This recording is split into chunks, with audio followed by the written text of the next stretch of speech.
इस वीडियो में हम जानेंगे ऑपरेटिंग सिस्टम के बारे में। ऑपरेटिंग सिस्टम का जो कॉन्सेप्ट है उसको समझने की कोशिश करेंगे। एक ऑपरेटिंग सिस्टम दरअसल होता क्या है? एक ऑपरेटिंग सिस्टम दरअसल एक सिस्टम सॉफ्टवेयर है, यानी एक सॉफ्टवेयर की एक टाइप है जिसे हम सिस्टम सॉफ्टवेयर कहते हैं। ये करता क्या है? ये दरअसल मैनेज करता है, ये संभालता है। क्या चीज़ संभालता है? ये हार्डवेयर रिसोर्सेज को मैनेज करता है। हार्डवेयर रिसोर्सेज हमारे पास कौन से हैं?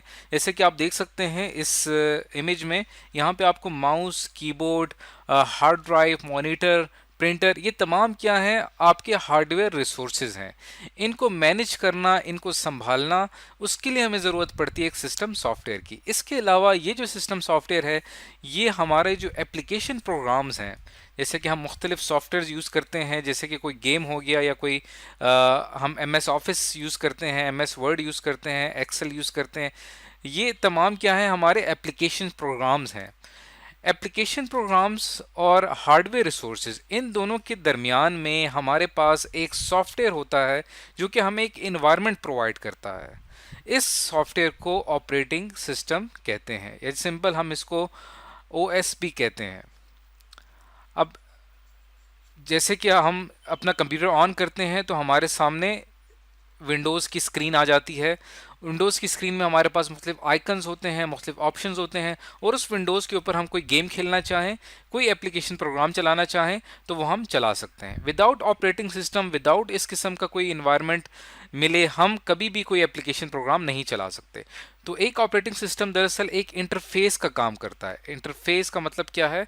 कि दो चीज़ों के दरमियान राब्ते का काम करता है, यानी दो चीज़ों के दरमियान दो चीज़ों को लिंक करता है। दो चीज़ें कौन सी हैं? हार्डवेयर रिसोर्सेज और एप्लीकेशन प्रोग्राम। इन दोनों के बीच में हमें एक सॉफ्टवेयर की ज़रूरत पड़ती है।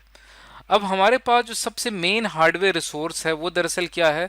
वो हमारे पास सीपीयू जो है वो हमारा मेन हार्डवेयर रिसोर्स है, जो कि एक स्मॉल चिप होती है, जो कि हम पहले पढ़ चुके हैं इसके बारे में।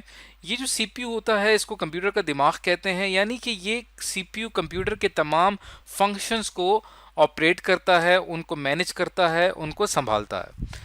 तो सीपीयू जो है, अगर हमने माउस से कोई काम करना है तो उसको भी सीपीयू चाहिए होगा, कीबोर्ड से कोई काम करना है उसको भी सीपीयू चाहिए होगा, प्रिंटर ने कोई काम करना है उसको भी सीपीयू चाहिए होगा। इसी तरह हमारे जो एप्लीकेशन प्रोग्राम्स हैं, जो हमारे एप्लीकेशन सॉफ्टवेयर्स हैं, उनको भी अपनी प्रोसेसिंग कंप्लीट करने के लिए सीपीयू की ज़रूरत पड़ती है।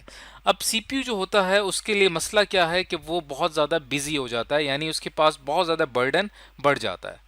अब सीपीयू को अपने काम संभालने के लिए, अपने तमाम मामलात संभालने के लिए एक सॉफ्टवेयर की ज़रूरत पड़ती है। एक ऐसा सॉफ्टवेयर जो कि सीपीयू के लिए स्क्वेड्यूल करे, यानी उसके लिए एक तरतीब बनाए, उसके लिए एक टाइम टेबल बनाए कि उसने किस फंक्शन को कितना टाइम देना है, ताकि सीपीयू के लिए काम करना आसान हो जाए। तो उसके लिए हमारे पास एक सॉफ्टवेयर होता है और इसी सॉफ्टवेयर को हम ऑपरेटिंग सिस्टम कहते हैं। ये सीपीयू के लिए ये डिसाइड करता है कि सीपीयू जो है वो तमाम जितने भी हमारे पास रिसोर्सेज हैं उनको सीपीयू कितना टाइम देगा।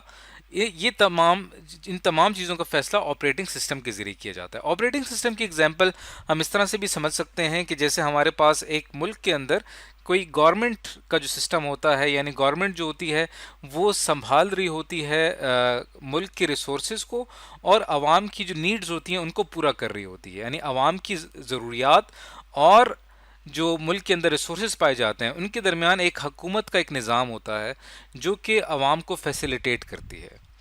तो ऑपरेटिंग सिस्टम का भी इस पूरे कंप्यूटर के अंदर यही काम होता है, जिसमें ये क्या करता है? ये सॉफ्टवेयर हमारे पास जो मेन रिसोर्सेज हैं उनको मैनेज करता है, और जो हमारे मेन क्लाइंट्स हैं, यानी एप्लीकेशन प्रोग्राम्स हमारे क्या हैं यहाँ पे, ये क्लाइंट्स हैं, इनको ज़रूरत पड़ती है मुख्तलिफ हार्डवेयर रिसोर्सेज की। तो उन तमाम को मैनेज करने के लिए हमारे पास ऑपरेटिंग सिस्टम मौजूद है। तो इस वीडियो में आज हमने एक जनरल कॉन्सेप्ट समझने की कोशिश की है कि एक ऑपरेटिंग सिस्टम जो है वो दरअसल क्या होता है।